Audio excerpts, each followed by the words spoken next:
What's good, y'all? It's Daniel. I'm back. Week 20, post-op. It is September 12th, 2023. It is Tuesday. Like I said, week 20, post-op for my patellar tendon rupture.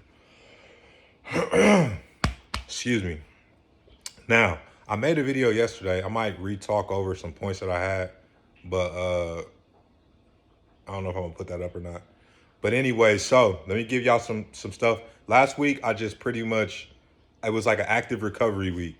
I did take it easy, but I still did some stuff. The main thing I did as far as the PT was learn how to hop off one leg. Now, one thing I started doing, I got a video of it. I would just kind of hop. I would start on one leg and then jump on the other, on the good leg, then jump back. That way I could practice taking off and landing without just jumping straight up and straight down. Because when I tried to hop just straight up, it it wasn't happening. So anyways, I was practicing that. The reason for me practicing that was, in theory, in my head, I was like, okay, let me learn how to hop. Because if I learn how to hop, that would translate to me being able to jog like properly. Now, see, I've been jogging for about 3 weeks now, maybe more than that. About 3 weeks, I'll say though. And the gait is ugly, but I can move. I go down. I'm leaning forward, so I'm in more of that lean phase. It's hard for me to stand up and jog. I can't do that. My stride is horrible. My gait is horrible. It hurts. After I do it, my knee is definitely swollen. But every time I do it, it gets a little better. Now, it's more of a steep progression hill that I'm climbing, but uh, it does progressively get better. So since that I know is a big milestone, what I was trying to think of some stuff to be able to, like, all right, how can I program how can I program jogging? Like, how can I do stuff to get my jogging better, if that even makes sense? So in my head, and then I looked some stuff up. I was like, hey, how about I try like hopping off one leg, which I couldn't do. So I went from jumping off the little 45-pound plates. I would stack about two up and I could jump on there, then I would jump down. So that was cool and everything for me to learn how to start jumping again. But I was like, man, like, to be able to jog, you have to be able to pound. You get what I'm saying? So last week, I started jumping just up and down with 2 feet off the ground and just landing. It's not high at all. But also, I started teaching myself how to jump off one foot. And even yesterday, I ended up just doing one hop. Just boom, I went up and down and landed. So that was kind of that's what I've been kind of going through. I'm just trying to figure out how to jog. This week, I'm turning it up a little bit. Because last week, like I said, it was like an active recovery week. I strained my chest about 2 weeks ago, so I got some rest with that. Now that's better. I did some dumbbell bench yesterday, just real light, just with 50s. I did like 5 sets of 15, then on the last set, well, no, 55s, then on the last set, I did about 20. So I'm definitely taking it easy, but no pain there. So last week, I was just kind of just chilling for the most part. So this week, I'm back on it. Like, I'm back on that bull. So anyways, today is going to be a physical therapy day. So this is my leg day. So my leg days are my physical therapy days. And I wanted to mention a few things because I have seen a lot of people's videos. And just like I theorized, a lot of people, I feel like, get hung up on the progress that they think that they're making. And when they find out that they don't really have that progress, they get stuck in a rut and don't know what to do. And that's natural. That's why I blabbed, I said, whenever your knee gets, whenever it's injured, it's negative 1,000. Whenever it gets reattached, it's negative 500. That first month, you're building it to about negative 50. That first 3 months, you're getting it to 0 out of 100. Then that 4 to 6 to 7, 8 months, you're starting to build up to about 50, 60, 70%. So that's why now I would say I'm about 40%-ish. You get what I'm saying? It takes a while for you to get to 100%. And when I mean 100%, I mean 100% to back what you were doing the day before you popped this thing. So with that being said, it is a long process, but you have it's incremental pieces of success. I've taken a lot of videos and there hasn't been anything I've done where there hasn't been an incremental part, where there's been a modification. There hasn't been some way I've modified an exercise, or I haven't struggled before I was able to do something. And I'm not able to do anything crazy, but it's incremental successes. Every time I do some type of PT, I have some type of success because it's something little. I wasn't able to jump. I wasn't able to jump. So then I added some plates. Then I added another plate. Then I was able to jump straight up and down. Then I was able to hop side to side. Now I can hop up and down. So to where one day I'll be able to jog, but that jog isn't coming from just anywhere. Do you get what I'm saying? It's the same with the range of motion. You'll be at 30 degrees for 2 weeks, but then you keep bending it and you'll be at 50. But you just gotta keep doing that. So, anyways, remember incremental successes. You should have a little bit of success every day. And if you have something that you weren't able to do the week before, then that is success. And that should you should be hyped about that because you're doing something right. And as long as your knee don't pop. So, because of course, slow and steady wins the race.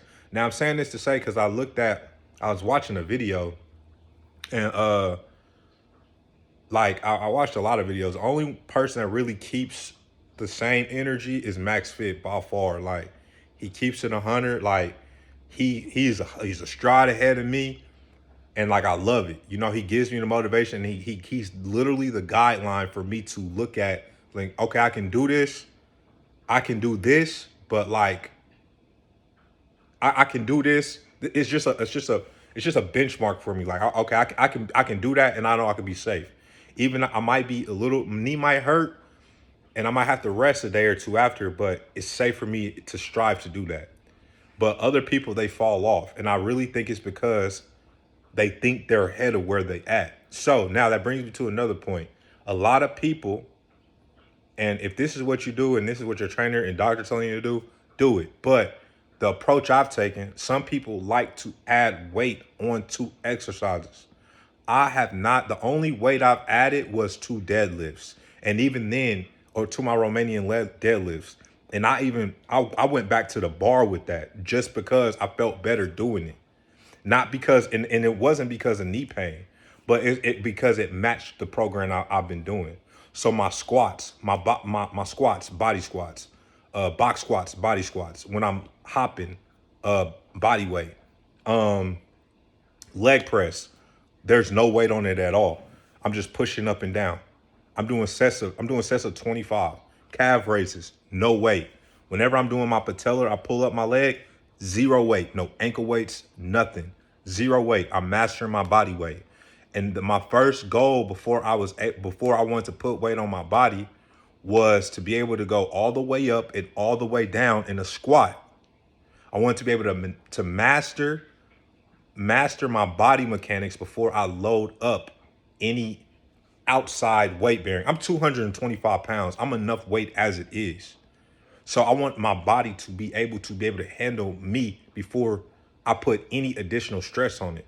But I want my body to be able to handle me at a full range of motion. That's how I was already training before this even happened.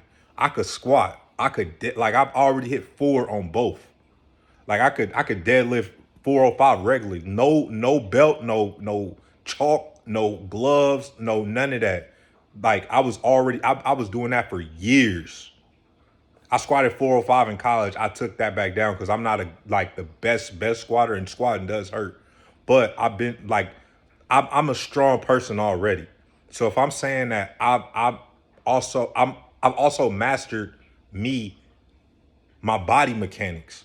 So if I have a squat day, then what I would do is I would do like my body weight with like lunges, uh, Bulgarian split squats. Most of the time I do that with body weight. Every once in a while I'll add weight, but the point I'm making is that I'll do something where I'm focused all the way up and all the way down. And even when I do my squats, I take my squats to about parallel. I don't go A to G. I don't have anything against it. I just don't do it. I have limited ankle mobility. So that's why I can't really do it comfortably. But I do take my squats to parallel. But whenever I'm doing my single leg exercises, I take those deep.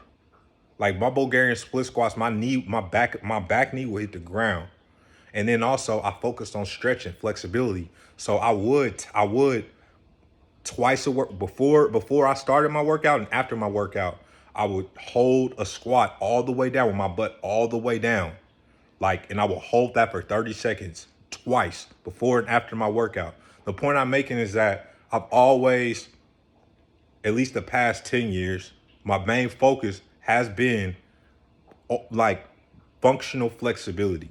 So I'm giving y'all this gym because I understand people gonna do whatever they want to do, but this has been working for me, and also I'm like I said, it's like what, a little bit 4.5, 5 months post op.